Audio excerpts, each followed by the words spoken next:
Hello, I'm Igor Kule, welcoming you to the next edition of Eastern Europe Review, the program that talks about events in the countries east of Poland.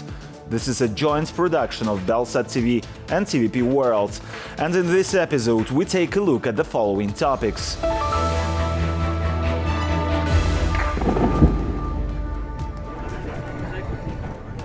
What's next for Armenia after Azerbaijan's regaining control over Karabakh?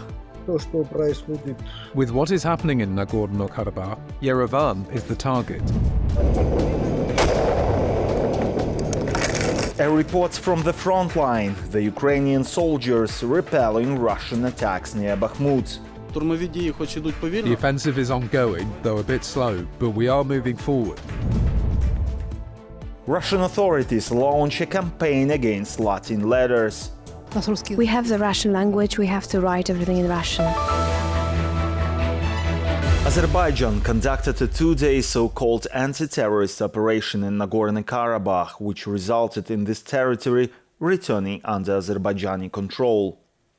Representatives of the self-proclaimed region declared a ceasefire. The negotiations on the integration of the Armenian community of Karabakh began in the Azerbaijani city of Yevlakh. But why did Russian peacekeepers in the region stand aside from the Azerbaijani operation? It took Ilham Aliyev 24 hours to restore the territorial integrity of Azerbaijan. It looks like the 35-year conflict between Azerbaijan and Armenia over Nagorno-Karabakh has come to an end. Pashinyan has recognized that Karabakh is an integral part of Azerbaijan. The Putin regime is interested in overthrowing Pashinyan so that the next government in Armenia will refuse this recognition, and a new stage of the tug-of-war between Yerevan and Baku can begin. Azerbaijan decided to conduct a military operation against Armenian forces in Nagorno-Karabakh, taking advantage of the skirmishes between Putin and Nikol Pashinyan. Russian peacekeepers in the disputed region didn't stop Azerbaijani shelling. This would be impossible without the collaboration of the Russian so-called peacekeepers, who, according to our information, handed over all the locations of the self-defense forces that had remained there after the 2020 war. These are not the armed forces of Armenia and are not subordinate to Armenia. The peacekeepers handed over the locations and fled from their posts themselves to avoid getting hit. That is, it was a conspiracy between Russia and Azerbaijan. If it is true, Yerevan will distance itself even further from Moscow. Today, energy, transport, communications, security, even border control in Armenia are in the hands of the Russians. The Kremlin isn't abandoning attempts to weaken the government of Nikol Pashinyan or replace it with more loyal forces. With what is happening in Nagorno-Karabakh, Yerevan is the target. That is, the internal political situation is unstable. This is confirmed by the sudden activation of the Russian Fifth Column on the streets of Yerevan, who have tried to storm government buildings. 120,000 Armenians from Nagorno-Karabakh may become refugees, which can be used by Russia. The idea of this special operation in Karabakh is that they will try to bring several tens of thousands of frightened, begging, crying refugees covered in blood to the center of the city in order to demolish Pashinyan on an emotional wave of people's anger. At the same time, Azerbaijan has begun negotiations with Armenians in Nagorno-Karabakh on the reintegration of the region. Baku announced that there is no talk of expelling the Armenian population of Karabakh. Those Armenians who lived in Karabakh, their descendants, relatives, husbands and wives, have the right to continue living in Azerbaijan. They will receive Azerbaijani documents, and they will be provided with normal life and cultural autonomy. While Azerbaijan is euphoric about the return of its territories, Armenia can use the situation to escape from the clutches of Russia and begin European integration processes. Perhaps the South Caucasus in general can free itself from Russia through reconciliation. I'm sure that all the South Caucasus republics, Azerbaijan, Armenia and Georgia, must work together to take our region out of Russian control and to have a real opportunity to integrate into the Euro-Atlantic community. At the same time, the main task of the Putin regime is to suppress the possibilities of Euro-Atlantic integration of the countries of the South Caucasus. The ability to unite the South Caucasus and the war in Ukraine will determine how successful Russia will be in this regard. Russian troops are currently struggling to recapture positions they had previously lost in the small Ukrainian town of Klishchiivka, located just 4 kilometers from Bakhmut. It took the Russian army 14 months to capture this territory, but now Ukrainians are reclaiming it much faster. The battles for these settlements hold significant strategic importance. Come on, come on! Immobilize him! A serviceman from the Rapid Reaction Brigade Rubizh, known by his call sign Scalpel, has been tasked with evacuating wounded Ukrainian fighters from Klishchiivka. He reports that Russian soldiers are even targeting the medical personnel who are evacuating the wounded. Similarly, those bearing the word press on their blue vests have become prime targets, as they often serve as spotters for attack drones. This drone was after me when I was rescuing people from the hottest spot here. That's Klishchiivka for you, yes. Andriy recounts a miraculous escape when he survived a direct hit by a Russian attack drone while in the midst of evacuating wounded AFU soldiers from Klishchiivka. They hit me 2 times. The first drone targeted us, but missed us, and the second drone didn't detonate. I decided to pick it up and show people that that's how they target us.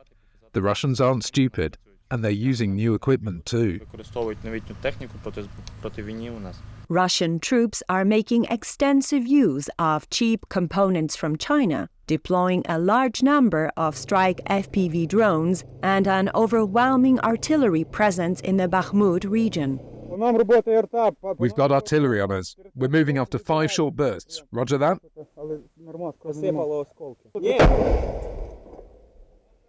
Bro, let's go. The fighters of Ukraine's National Guard Rapid Reaction Brigade Rubizh played a pivotal role in the liberation of Klishchiivka, alongside the 5th and 80th Assault Brigades, as well as the Joint Assault Brigade Lyut. They successfully ousted the Russian military from the settlement. The offensive is ongoing, though a bit slow, but we are moving forward. The units fighting against us are demoralized. They're creating an active defense and trying to storm us, but we're still advancing. The fighting in this area shows no signs of abating.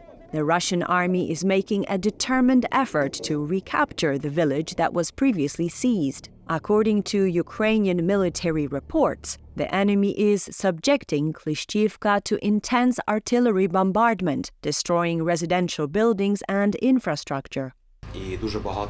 We've got a lot of people now injured by shrapnel, so we go directly into the battle zone and pick up these fighters under constant shelling. During the battles for Klishchiivka and Andriivka, the Ukrainian armed forces incapacitated 3 Russian brigades that had previously occupied these settlements. Further advances by the Ukrainian armed forces will allow them to gain control of the Bakhmut-Horlivka highway, which is strategically important to the enemy forces. If the Bakhmut-Horlivka highway comes under Ukrainian Defense Forces control, it'll become more difficult for the Russians to bring in ammunition, personnel and equipment. That's why we're taking the initiative in this direction. The Ukrainian military representative has stated they need to rotate soldiers in this section of the front. Our soldiers are exhausted because everyone who could have joined the fight is already here. To move faster and be more efficient, first we need technical support, and second, we need rest.